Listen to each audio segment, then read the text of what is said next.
The news in the Russia investigation is happening at breakneck speed. As Donald Trump wraps up his world tour today, he'll return home to face numerous revelations, including the bombshell from the Washington Post that his son-in-law and all-purpose advisor Jared Kushner wanted to set up a secret communications channel with the Kremlin during the Trump transition. My panel's back with me. And Nayyera, you were making a point in the break about this back channel and Jared Kushner. Yeah, so this lack of preparedness of having answers for what's going on is not just a disdain for press, right? Not on this trip, not having any formal press briefings, not doing anything on camera, the president himself not speaking.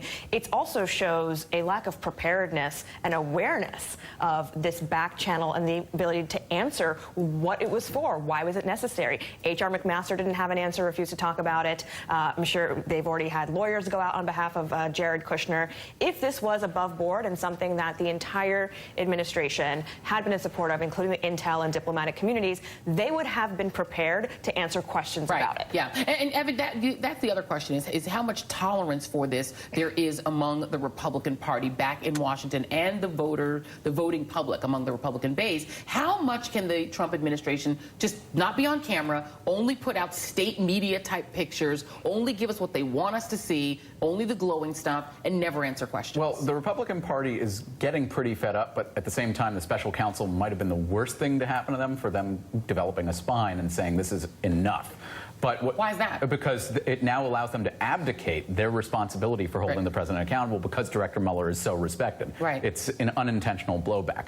However, there are two things. One, Republicans are kind of defending, at least on the far right, what happened with Kushner in this. They're saying, well, Henry Kissinger had a back channel as well. But Henry Kissinger and his back channels, we're talking about cafes and coffee shops, not the Russian facilities. It was a neutral spot. And two, can I just congratulate the law firm of Wilmer Hale for now getting all these billable hours because of Jared Kushner's stupidity? Absolutely. They are. If we were doing Who Won the Week, that would have been your Who Won the Week. They won the year. Yeah, they absolutely did. This is a boon for lawyers. But Malcolm, I think that is the other point, because if you look at, let's say, if you want to compare this to sort of Kissingerian politics, you didn't have Henry Kissinger going into these South American countries where we're setting up dictators and saying, we'll go in your embassy and we'll operate out of there, or saying, when Nixon went to China, saying, we'll go to Beijing and operate out of your embassy. I mean, the problem is who is this back channel being done on behalf of, right? Isn't that the problem? Absolutely, and I'm really disappointed in H.R. McMaster. I'm saying that as a former warfighter.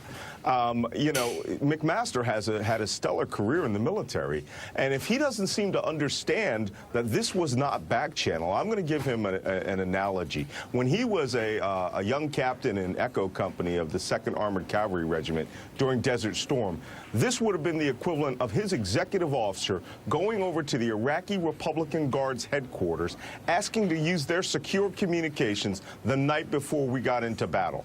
Yeah. So, this is not a joke. And McMaster needs to understand and man up to understand, unless he's under orders to put out this spin. He needs to understand that the security of the United States may have been compromised here. And Jack, even if he was under orders to put out the spin, he doesn't have to keep the job. I mean, we haven't seen a single resignation yet. And to add to Malcolm's analogy, for that to have happened while there was being dangled in front of this administration official the possibility of loans, the possibility of money for their own business interests.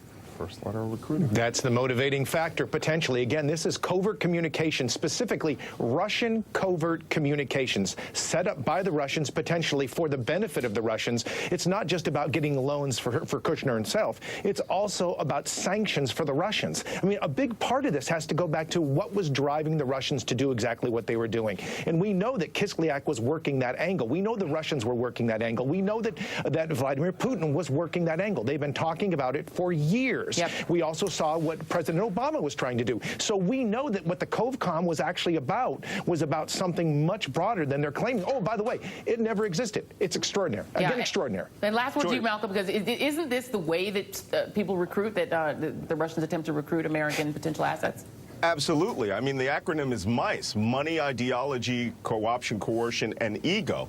But, you know, we have a technical term for people who walk in and just start, you know, wanting to, establish covert communications in exchange for something. It's called a walker. And that is somebody who is essentially willing to come and do espionage. Let me tell you, it's not just, Kislyak who must have been surprised. It must have not just Vladimir Putin, but the SVR, which is the clandestine service of the Russian intelligence, the FSB, must have just realized this is a potential bonanza. This could possibly be the greatest collection mission they've ever had, based on whatever it is Jared Kushner wanted to bring to them. Yeah, and it cannot be said enough that, even if it was inadvertent, the Russian government managed to get somebody who was on their team, on their side, at least ideologically on their side, in as our national security advisor, even for 27 days. That is a hell of a success if that is what they were trying to do. Evan Siegfried, Nayyera Haq, Malcolm Nance, Jack Rice.